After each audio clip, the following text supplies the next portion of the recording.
Adam Betsalmo Betsalmenu. Faisons l'homme, oui, et donc faisons l'homme. Faisons l'homme, c'est un pluriel, oui. Betsalmo, à son image, ou au pluriel ou au singulier, d'accord?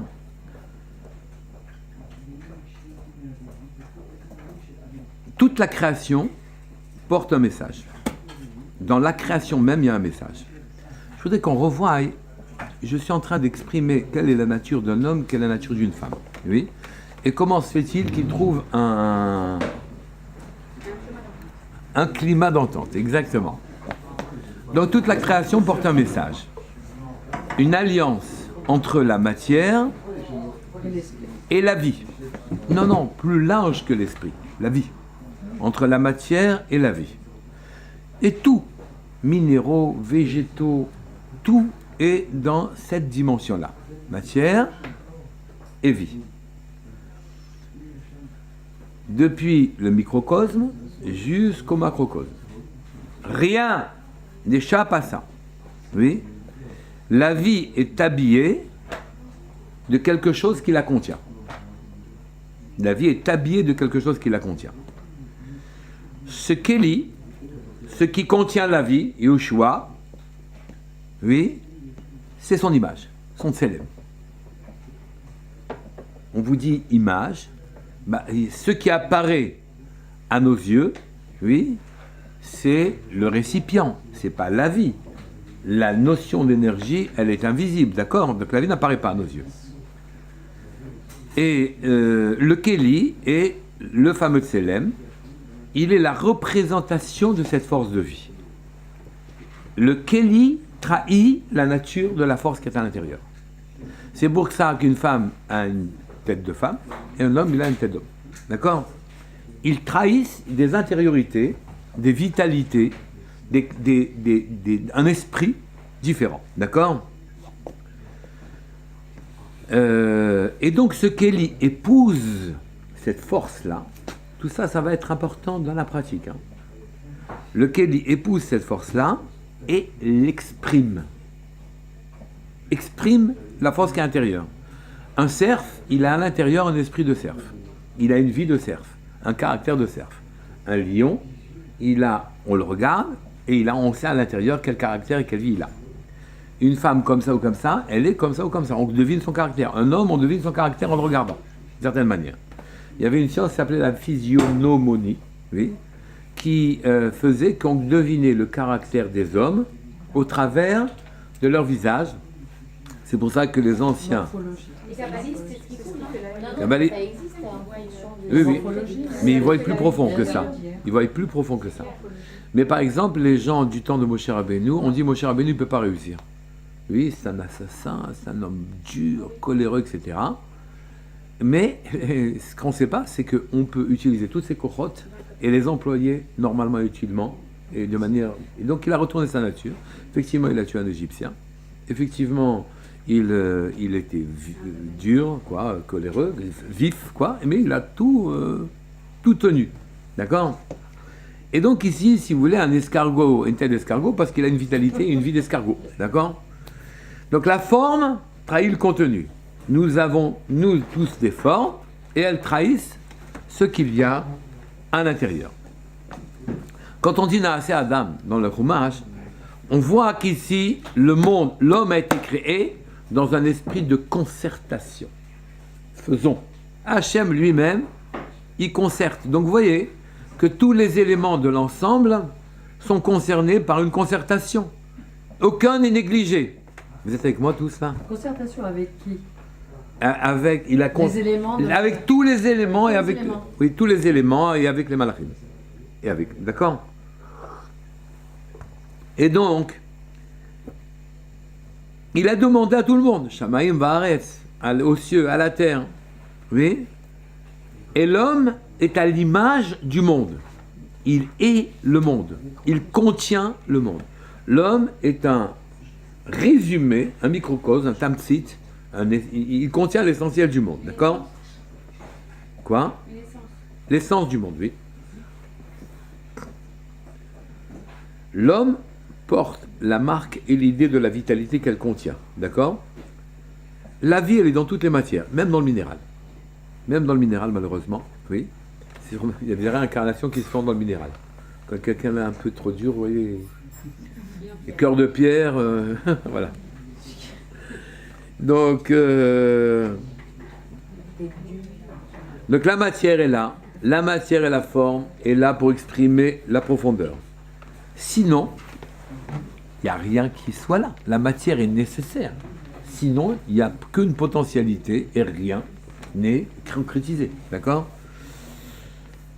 Donc, puisque toute la Terre a participé à la formation de l'homme, à propos de l'homme, quand on parle de la Terre, c'est marqué « faisons la Terre à notre image au pluriel ». Donc l'homme est à l'image de la Terre entière. D'accord ? Et il peut être aussi à l'image des mondes supérieurs, d'Hachem, et donc c'est au singulier, il a créé l'homme à son image. Donc il a deux dimensions, l'homme. Une dimension spirituelle et une dimension matérielle. Mais ce que vous devez garder, c'est l'alliance indéfectible, tant qu'on est sur Terre, entre la vie et la matière. Un équilibre entre la vie et la matière. La matière brime la vie s'en va. La vie ne tient pas compte de la matière, oui, elle n'a plus de support, elle n'existe plus, elle revient à son état de potentialité. D'accord ? Quoi ? C'est abstrait. C'est-à-dire, si jamais un homme est que spirituel, ne tient pas compte de sa matérialité, il perd pied avec la matérialité, il exprime qu'une potentialité qui ne va pas se concrétiser. Il n'aura pas fait son travail dans ce monde-ci. Si par contre, il est trop matériel, oui, et qu'il ne tient pas compte de la spiritualité, c'est un désastre. Dans le sens, car la vie, à l'intérieur de lui, je lui dis, le Chaim ou le Shalom, ça ne m'intéresse pas, tu ne m'intéresses pas en tant que cheval de bataille. Je ne veux pas te chevaucher. Oui. Et donc, il y a une discussion sans arrêt entre la matérialité et la spiritualité. L'une prend le dessus sur l'autre, il n'y a pas d'accord, oui, et à ce moment-là, c'est un désastre. D'accord ? L'homme a sur tous les éléments une supériorité. Il a un sechel, il peut utiliser une compréhension. Il a une préhension de la réalité et il peut utiliser ce qu'il comprend pour modifier. Les animaux, ça n'existe pas, ça. À quoi lui sert son sechel ? À progresser. Je vous avais dit la semaine dernière, Israël est comparé à la Lune. Et Akadosh Baruch Hu a dit à la Lune, quand elle s'est plainte, elle a dit Hachem ne peut pas être à deux sous la même couronne, oui, Soleil et Lune. Alors Hachem lui a dit réduis-toi. Et on a dit, la Lune c'est comme Israël, qui ne fait que refléter ce qu'est Akadosh Baruch Hu, la lumière d'Akadosh Baruch Hu. Donc l'homme, on lui a dit aussi, réduis-toi. Mais je garde donc comme impression que ce n'est qu'une réduction. Et que donc une feuille de route est inscrite au fond de nous. On a une feuille de route au fond de nous qu'on doit exprimer. La plupart des gens négligent complètement ça et ne développent que leur aspect matériel. Oui, et ils négligent et ils se réveillent à 75 ans en disant oh, j'ai pas fait ça. Oh là là. Ils ont développé leur matérialité pendant 75 ans, il reste la vieillesse, mais ils n'ont plus de force. C'est fini. Donc, le sechel, donc cette qualité spécifique, est là pour faire que l'homme progresse. Le sechel est là pour faire progresser. D'accord ? Les fleurs, les animaux, tout ça ne sont que de la matière animale ou végétale. Oui, c'est pas de la matière intelligente. Elle contient de la vie, mais il n'y a pas d'intelligence. Il n'y a pas de progrès possible, comme je vous ai dit la semaine dernière. Pour les animaux, quand ils ont été créés, Hachem a dit Kitov, parfait. Mais pour l'homme, c'est pas marqué Kitov. Il est tout en devenir, tout en potentialité. Vous ne pouvez pas négliger cet aspect-là des choses. D'accord ? Oui. Et donc, le corps a été fait à partir de ce qui existait déjà, et le reste vient d'ailleurs. D'accord ? Il a été, le corps, la matière, a été investi d'un effet shraya, une âme vivante. Oui ? Une âme vivante. Si vous voulez, dans le 6e jour, il y a le Tov Meod, ça ne se rapporte pas à l'homme ? C'est un ensemble. Et ça ne sera pas le Yetzer Hara. Ouais. Pourquoi? Parce que c'est ça qui fait progresser. C'est le progrès que Hachem attend. Le monde n'a pas été créé pour vivre ce qu'il est. Il a été créé pour que nous arrivions à monter le monde dans une dimension spirituelle. La Lune, elle était au départ comme le Soleil. On vivait comme des êtres divins. On a été réduit pour qu'on réacquiert sa propre dimension et qu'on redevienne des êtres divins. C'est pour ça qu'on est né. D'accord? Je vous dis tout ça de manière à savoir quels sont les objectifs qu'on doit se mettre. Quand on est en couple, on se marie, quels sont les objectifs qu'on doit avoir. D'accord? Donc il y a, encore une fois, une force qui fait vivre tout l'univers. Et toutes les matières sont vivantes. Il y a les matières intelligentes et les matières qui ne le sont pas. Maintenant, quel est le chidouche? Tout ça, ce que je vous dis, c'est pas des chidouchim. Vous savez tout ça. Oui? Le chidouche, c'est qu'Hachem, il a insufflé à l'homme nefesh chaya. L'âme de vie, elle est chez l'homme. Et c'est ça que l'on dit Ruach Memalela. Parce que si vous traduisez nefesh chaya, vous ne le traduisez pas par une âme de vie, vous ne la traduisez pas par une âme de vie, on la traduit par une âme parlante. Entendez, une âme qui a la possibilité de s'exprimer et d'évoluer par la parole. D'accord? Quand vous dites l'homme, c'est l'homme au sens général ou bien l'homme Général. différent? Général. L'homme général. L'être humain. Qu'est-ce qui s'est passé? On a insufflé, Hachem a insufflé à l'homme une Nefesh Chaya. Nefesh Chaya, c'est l'homme qui fait vivre tout l'univers. Voilà le chidouche. Quand je vous ai dit, vous avez l'aptitude, oui, de créer d'autres dimensions, de vivre dans un autre monde, sachez qu'elle tient au fait que vous avez Nefesh Chaya.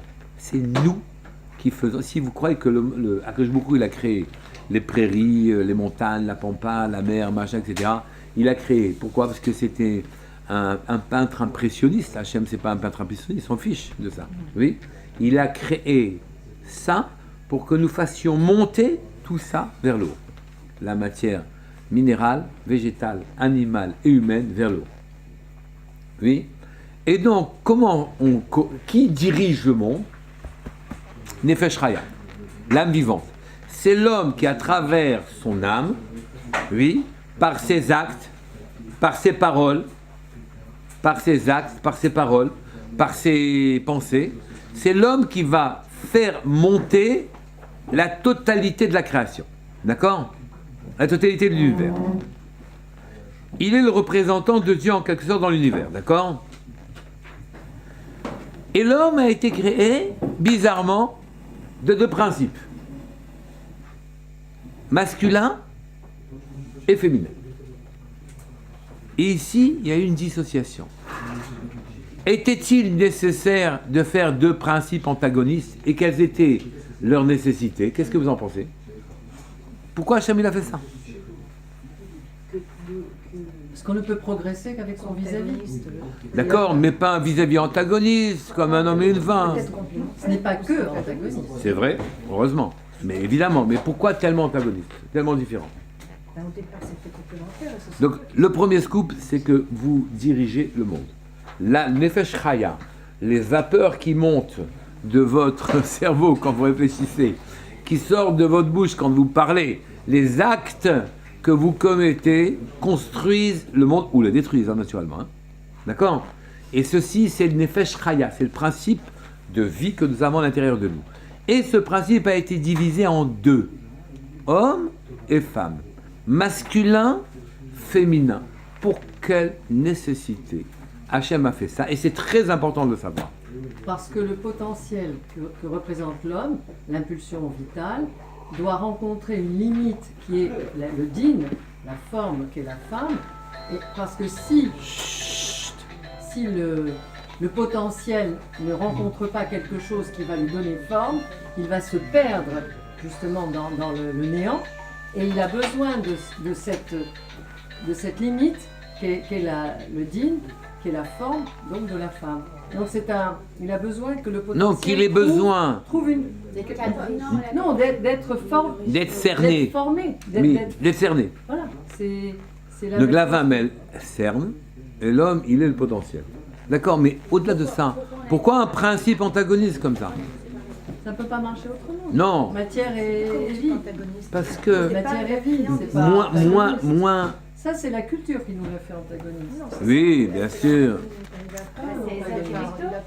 Oui, mais pourquoi c'est Ezer Kenegdo, justement? Peut-être que ça aurait été Ezer tout court. Voilà. C'était bien. Non, c'est la question.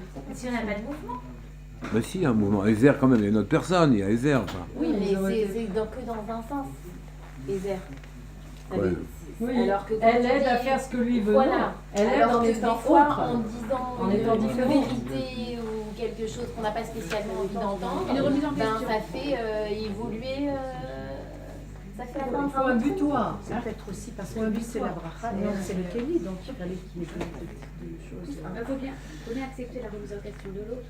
Est-ce que de son Non, mais image, c'est surtout que l'autre qui peut nous remettre en On a question plus de de qui facilité on à va accepter. Non, c'est sûr qu'il faut un autre. Remarque. C'est sûr Bah qu'il faut oui, un c'est autre. ça. Le problème, c'est pourquoi un autre comme la femme? Bah, tu vis avec on vit avec. La La femme elle vit avec l'homme, l'homme il vit avec la femme. Ezer Donc, Kenegdo. qui mieux qu'elle ou qui mieux que lui pour faire, Pour le pour remettre faire en évoluer. question. La femme est là pour le remettre en question. La femme est là pour la réalisation, elle est chez la femme. Il n'y a pas de réalisation chez l'homme. La réalisation, elle se fait grâce à la femme. C'est le libre arbitre. Hein? Et la potentialité, elle s'exprime. C'est que l'homme en général, oui, a failli à sa mission. A failli. Elle a failli à sa mission, les fautes se sont succédées, Adam a fait une faute, Caïn a fait une faute. Avant la faute. Avant la faute, il n'y aurait pas eu besoin Mais il y a d'après. écrit Ezer Kenegdo avant la faute. Qui vous dit? Hein Qui vous dit? Bah, dans la chronologie du texte, maintenant, dans la chronologie du texte, Ezer Kenegdo, c'est écrit avant la faute. C'est écrit avant la faute, mais parce que la faute est quasiment... Concomitante. Ouais. Mais quand même, c'est donné avant. Oui, mais Akadosh Baruch Hu qui sait où vont les choses, il a été Magdim Ouais. Refoua la Maka, et donc il a fait que le féminin et le masculin puissent vivre malgré l'éventualité d'une faute. Évidemment, ça c'est sûr. C'est qu'en vérité, l'homme étant inapte à faire son travail, je vous l'avais dit déjà aussi la semaine dernière, on ne peut pas prétendre atteindre directement le niveau qu'on doit avoir. On ne peut pas se récupérer. On ne peut que tendre vers ce niveau, et Akadosh Baruch Hu fait la différence. Le différentiel, il est fait par Hachem. Mais surtout, l'homme a failli, et donc il a fallu qu'un se dégage un principe de reconstruction. Donc il y a un principe, et normalement, ça aurait pu se faire que les deux créatures se complètent harmonieusement sans heurts, et là non. Il y a un principe de potentialité et un principe de reconstruction. Oui. Un complément, une force autre que celle, l'homme s'est détérioré, oui, il a fallu que d'autres forces contenues en lui, oui, viennent au secours de ce qu'il a, de sa faute pour retrouver un monde idéal. D'accord? Je m'explique. Regardez le nom d'Hachem. Vous connaissez le nom d'Hachem quand on écrit Yud Kevavke. Les lettres, Yud, plus loin He, plus loin Va, plus loin E, quand on les écrit que pour elles-mêmes, elles font un total de 26. Yud, 10. He, 10 et 5, 15. Vav et 6, 21. Et le dernier He, 26. Mais seulement, quand on développe, il a fallu développer le sujet, en quelque sorte. Il a fallu développer le sujet. Et le Yud s'écrit Yud, Vav, Dalet. Le Yud, quand j'écris la lettre Yud, quand je parle de la lettre Yud, il faut que je l'écrive. Là, c'est écrit Yud, Vav, Dalet. Le He, je peux l'écrire He, Aleph. Il faut l'écrire, c'est une lettre. Il faut la prononcer, He, Aleph. Oui. L'autre He, He, Aleph, et celui du milieu, le Vav, je peux l'écrire pour dire que j'ai devant moi une lettre Vav. J'écris Vav, Aleph, Vav. Oui, et donc je vois que les Yud Kevavke ont été complétés. Il y a un relief, une perspective, oui, qui s'est ouverte. Ce Shem fait 45. Je reprends. Yud, Vav, Dalet, ça fait 20. Oui. He, Aleph, ça fait 6, 5 et 1, 6, 5 et 1, 6, il y a 2 He. 12. 20 et 12, 32. Maintenant, Vav et Vav et Aleph et 13, 32 et 13, 45. Oui. Et donc, un développement de la vitalité des lettres d'Hachem, oui, crée le mot 45, qui est le mot de Adam. Adam, ça fait 45. Oui, la même gematria, c'est Adam 45, d'accord? Aleph, Dalet, ça fait 5, même c'est 40, 45. Donc on voit hein, que l'expression de Hachem, oui, c'est l'homme sur terre, sa matérialité, en quelque sorte. L'expression d'Hachem sur terre, c'est l'homme, oui. Et si vous enlevez la présence divine, si vous excluez la force initiale, originelle, qui fait 26, oui ou non? 45 moins 26, ça fait 45 moins 26, ça fait 19. 19, ça fait Chaba. Donc vous voyez que les premières lettres font 26, les compléments qui viennent mettre en relief et réparer font 19, qui sont Chaba. La femme est donc là, oui, pour réparer, reconstruire le monde. C'est pour ça que c'est elle qui a les enfants, c'est elle qui s'occupe de la maison et c'est elle qui concrétise, oui. Et donc, dans l'univers, la place de la femme, il est clair, oui. Elle est là comme une force de construction, de réparation.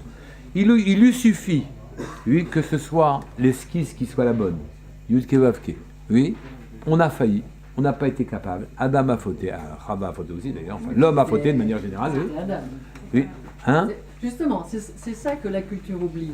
Quoi? C'est qu'ils étaient deux au moment de la faute, fusionnés en un seul Adam, mais Je ne suis pas sûr la qu'il part soit... féminine et la part masculine de l'Adam ont entendu l'interdit de Dieu, Oui, les oui. deux. Oui. D'ailleurs, c'est très intéressant parce que Attendez, on continue dans le même sujet. Oui. Avan, Après, on continue dans le même elle sujet. sait qu'elle a entendu ça. Bien sûr qu'elle met tout. Elle a entendu. Mais elle est maline. Hein. Chava, elle est maline. Et donc, ici, on se retrouve, vous voyez que les lettres initiales, Yud He Vav He, oui, ce sont les lettres qui donnent. Après, ne posez pas de questions. Hein. Oh là là. Ça, c'est de la rigueur, ça, c'est du digne. Quoi Non. Je n'ai que parlé votre langue. C'est tout. Alors, Et donc, on va finir. et donc, ici, vous voyez que Chava, elle vient, il a fallu tirer des lettres initiales, tirer le complément qui viendra réparer. Elle est là pour réparer. Elle est là pour réparer. Donc la femme, c'est pour ça qu'on l'a appelé la côte, il a été né de la côte, etc. Elle est là du côté du mot, en quelque sorte. Elle est là pour réparer et reconstruire. Il n'y aurait qu'une potentialité ratée si jamais le côté féminin de la dame n'avait pas été développé sous une forme constructive. Elle n'était au début qu'une annexe. La mida représentée par la femme qui est Malchut. La mida de la femme, c'est Malchut, royauté. Oui. Et royauté, ça exprime bien l'idée. C'est elle qui... La royauté et le roi est absolument incapable de fabriquer tout ce qu'on a besoin pour le pays. S'ils regardaient en termes scientifiques, quand ils vont dire, mais ils devraient se dire en roi, mais comment je vais, moi, nourrir tout ce peuple-là? Je ne peux pas. Oui. D'où moi, c'est pas moi qui fais les pluies, c'est pas moi qui fais qui donne les compétences, c'est pas moi qui fais naître les enfants, mais comment voulez-vous que je dirige ce royaume? Oui. Le roi, il est dans les mêmes dispositions qu'une femme. Il n'y a rien, et elle reçoit tout pour fabriquer un royaume, en quelque sorte. Et dans cette disposition, c'est ça la disposition et le rôle d'une femme d'une manière générale, oui, elle est là pour réparer, pour construire, pour exprimer. Et à la finale, on ne voit que ce qu'elle a fait. On voit une famille, on voit de l'argent, on voit un appartement, on voit tout ça. On ne dit pas que c'est la femme qui fait, Parce qu'on est caché. on dit c'est le couple. Oui, mais quand ça Mais passe, on ça dit cache la on femme. dit pas c'est la femme. Non, mais la femme aujourd'hui s'affirme et dit c'est moi qui ai tout fait. C'est moi qui ai tout fait. Et votre participation est dérisoire. Dérisoire. C'est c'est pas vrai. Hein. Non, Bien sûr que c'est pas vrai. Non, puisque les hommes, ils jouissent bien de la grande famille, ils sont très contents d'avoir des enfants, très contents que Si on leur posait la question, ils répondraient quoi? J'aime les bébés, j'aime la grande famille, laisse-moi le changer s'il te plaît. Comme ça me fait plaisir, etc. Mais vous savez, vous avez deux natures différentes ici. Vous voyez bien qu'ici, la femme, elle vient et elle construit, elle exprime, et c'est le monde tel que l'on le voit, il est en quelque sorte matérialisé, cristallisé par les femmes. Elles ont donc le devoir de reconnaître que tout est venu d'une potentialité. Et naturellement que l'homme a le devoir de reconnaître que c'est la femme qui a réalisé. Oui. Et ces devoirs réciproques, c'est ça la source de tous les problèmes, ou bien la source de toutes les réussites. Oui. Et quand on les rate, c'est les problèmes dans un foyer. Quand on les réussit, c'est les choses qui marchent de manière manifeste, de manière extraordinaire. La reconnaissance, la bracha vient de l'homme, elle n'existe sur terre, elle n'est arrivée sur terre que grâce à la femme, que pour la femme. Que la femme, elle utilise, c'est elle qui utilise tout. Oui. Et donc, ces rôles réciproques et complémentaires, c'est ça la dimension dans laquelle nous devons rentrer. Ceci implique une reconnaissance du rôle de l'autre, ainsi qu'un chesed permanent. Il n'y a pas d'autre possibilité que ça. Qu'est-ce que vous en pensez? Absolument. Mais non, parlez au contraire. Le problème. Mais non, parlez, ça y est. Allez. Quoi? Non, alors, imaginons que dans un couple, chacun ait conscience. Un homme, c'est pas une femme c'est pas un homme. C'est clair, depuis le début, je suis en train de vous le prouver, là. Comment vous expliquez qu'en ayant quand même conscience de ce rôle-là, Oui. il y ait quand même autant de difficultés? Je vais vous l'expliquer. Parce qu'ils n'ont pas conscience de leur rôle. Tout simplement. Ce n'est pas vrai que ni la femme a conscience de son rôle, ni l'homme il a conscience de son rôle. Ce n'est pas vrai. Ils n'ont rien compris. Ni à quoi ils servaient, ni comment où ils vont, ni comment y arriver. Rien. Et de temps en temps, il y a une lueur comme ça dans l'ivresse du moment, entre le baby-foot pour l'homme ou bien les revues pour les femmes, il y a d'autres choses. Ou bien entre trop de spiritualité pour l'homme, etc. Il y a pas, les gens ne comprennent pas leur place et les devoirs qu'ils ont réciproques les uns vis-à-vis des autres. Et là, je dois mettre sur des deux côtés, aussi bien les hommes ne comprennent pas que les femmes ne comprennent pas. Et c'est pas facile. J'ai dit depuis le début que l'homme c'est pas une femme, la femme c'est pas un homme, et que les natures sont très différentes, et que c'est un miracle qu'il trouve sa femme échoutée faite, qu'il trouve une langue commune. Et que cette langue commune, elle est le chesed et la karatatov, les deux versants. Chesed, ça veut dire je donne, karatatov, je reconnais l'autre. Oui. Une fois que j'ai ces deux versants et que je construis ces deux versants-là, à ce moment-là, je peux espérer d'abord la paix dans le foyer, deuxièmement la construction, et je peux espérer beaucoup plus que ça. Atteindre, m'ouvrir à la deuxième dimension dans laquelle, au fond, qui est celle de tous les Bnei Torah, qui vivent dans un monde matériel dans lequel on y voit que les lois qui s'appliquent à eux ne sont pas les mêmes. C'est simple. Ils vivent dans un autre monde. Oui. Vous ne pouvez ouvrir cet autre monde que quand vous vous dépassez. La loi, faire le maximum, c'est le minimum. Le minimum, c'est faire le maximum. Voilà. Il n'y a pas d'autre possibilité pour atteindre vos limites et qu'Akadosh Baruch Hu vous gratifie, vous fasse rentrer dans un monde qui soit bien au-delà, oui, de tout ce que, bien au-delà de tout ce que vous voyez comme logique. La logique, c'est prosaïque, ça ne peut pas fonctionner. Oui. Ce qui peut fonctionner, c'est que vous vous oubliez et que vous reconnaissiez de tous les côtés. Et de toute façon, même si en face, il n'y a pas de répondant, oui, de toute façon, la personne qui se comporte comme ça, elle grandit. Et c'est comme ça qu'on doit voir les choses. C'est dommage si l'autre ne grandit pas en même temps. Mais... Excusez-moi. Est-ce qu'on peut poser des alertes quand même? Parce que il y a le moment où on s'abîme. Comment fixer l'alerte? Eh bien, voilà, c'est ça ma question. C'est le moment où on se met en danger? C'est le moment où c'est le moment où on est malade, c'est le moment où on se met en danger. Mais la frustration, la culpabilité, on a déjà décidé clairement qu'elle est le fruit d'une incompréhension totale de son propre rôle sur Terre. Et on l'a dit. Ouais. Je ne comprends pas que ce que j'ai Je ne l'ai pas pour moi, je l'ai pour les autres et pour moi, les deux. Je ne comprends pas que ce que j'ai et ce que j'ai reçu comme qualité, comme compétence, comme aptitude, comme physique, comme etc. Tout ça, c'est fait pas pour moi. C'est fait pour que je joue mon rôle sur Terre. Donc la frustration, évidemment, que chaque fois que je me déplace, je me mets en déséquilibre. Quand j'avance, je me mets sur un pied, je suis en déséquilibre. D'accord ? Mais ce déséquilibre est productif. Ce déséquilibre me fait avancer. Oui. Ici, la frustration, elle doit être gérée. Il y en aura. Doit être gérée de telle sorte qu'on l'utilise pour ne pas se déséquilibrer complètement. Celui qui se déséquilibre et ne peut pas marcher, il tombe. Oui. Pour ne pas tomber, mais pour continuer à avancer. Oui. Moi, j'ai pas parlé de frustration. Non, je sais, mais j'ai répondu à une question comme ça. J'avais pas entendu. Oui, oui. Et ici, effectivement, la limite, on aura un problème. Si jamais je veux mettre des limites, c'est où la limite? Non, mais Dès que, alors, elle a répondu à la frustration. De manière abstraite, moi je ne veux pas la poser de manière abstraite, la limite. Je ne veux pas dire, voilà, au bout de tant d'heures, stop, au bout de tout, c'est pas ça. J'essaie de parler très concrètement. Mais il n'y a pas de limite, en vérité. Il n'y a pas de limite à mon chesed, il n'y a pas de limite à ma karzatov. Et des deux côtés, il n'y a pas de limite. D'accord, ok. Parce que le chesed et la karzatov me construisent. Si jamais je mets mes limites, je les mettrai mes limites. Non mais attendez, excusez-moi. Concrètement, oui. Il y a concrètement dans j'ai dit, il n'y a pas de limite concrètement. Qui vous est alloué, c'est-à-dire avec tant d'espace et tant d'heures par journée qui sont les mêmes pour tout le monde. Ouais. Comment dire, les natures de chacun, les histoires de chacun, etc. Il y a bien, idéalement, bien sûr, il n'y a pas de limite. Je comprends très bien votre principe. Concrètement, le moment où une femme elle tombe malade. Bah, elle est malade, c'est tout.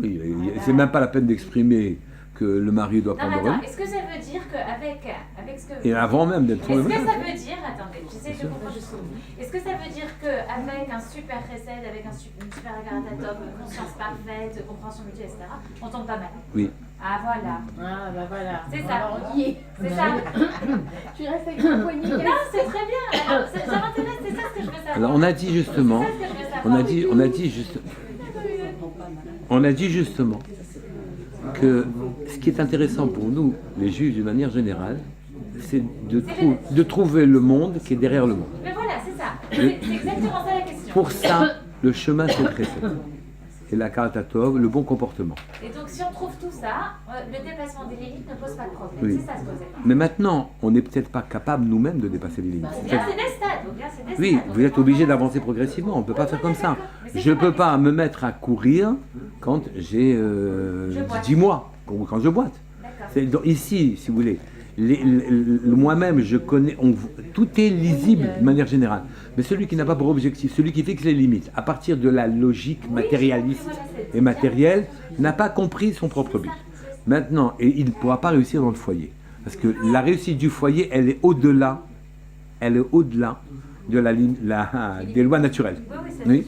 D'ailleurs, la preuve, c'est qu'ils reçoivent des enfants. Ils viennent d'où, les enfants? C'est eux qui les ont fabriqués. Donc c'est clair ici on est en train de voisiner l'inconnu. Donc ici on est titulaire, dépositaire de quelque chose qui est surnaturel. Donc notre compréhension et nos valeurs, oui, ne peuvent pas se limiter. Écoute, j'ai 10 heures, matériellement c'est pas possible. Oui. De manière Ce n'est pas possible. Je parle de manière très concrète. On ne doit pas se limiter et ne pas limiter son chesed sous prétexte qu'il n'y a pas assez d'heures. C'est clair. D'accord, mais de manière très Je veux parler de manière pas à la mode du tout. Mais Oui. ce sont des choses qui se posent tous les jours. Je veux dire. Moi, je pense souvent, justement. Il y a une maman qui va être malade ou qui va. Mais non, mais elle est malade. Elle a qu'à se coucher et Non, la mari attendez, va justement. s'occuper des enfants. Non, mais Il n'y a pas besoin.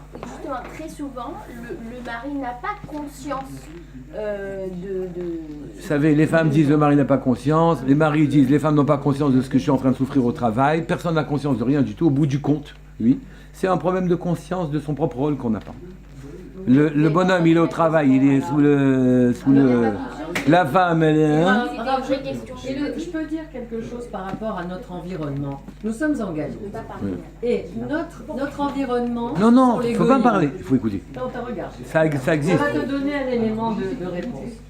On est environné par... Il faut l'appeler. Sur le Oui, pause. C'est appelé. Non, mais la dernière fois, on a... Bon. Oui. Alors, qui était en train de parler? Yo, Alors? vous dites qu'il faut. Je sais pas. Elle est où? C'est pas ça. Ah, peut-être le bouton rouge. Oui. Ah. Voilà. Oh, Claire. Je disais, Raph, que ce qui a amené le divorce entre les hommes et les femmes, c'est la culture d'égoïsme environnante. Vous savez, appelez-la. Ouais. Tout simplement. Parce que le christianisme et les autres religions, malheureusement, ont satanisé la femme, c'est-à-dire en lui attribuant la responsabilité de la chute, du paradis, etc. Donc on brûlait les femmes. Donc il y a un enseignement du mépris, comme les nations pour les juifs, et ça a un lien. Le juif, c'est la femme des nations. Donc, non, c'est vrai. Ouais, ouais. Donc on est contaminé. Et c'est cette contamination dont on doit se décontaminer si on veut être une femme juive. C'est-à-dire qu'il faut arrêter de penser comme les goïms nous ont fait penser pendant des siècles et des siècles. Et on a intégré et intériorisé un mépris de nous-mêmes qui est une culture environnante qui n'est pas le judaïsme. Et c'est tout ce travail... Yoshua, tu sais éteindre la caméra? Tout ce travail de retrouver ce qu'est la femme selon notre tradition, selon notre vérité, selon la Torah, qui aujourd'hui est le challenge pour les femmes juives. Parce que tant qu'on reste sur cette mauvaise image de nous-mêmes, on a l'impression qu'en passant le balai, on est une esclave, ou qu'en torchant... Il faut récupérer d'autres valeurs. Est-ce que vous êtes d'accord avec moi? Évidemment, je suis en train de...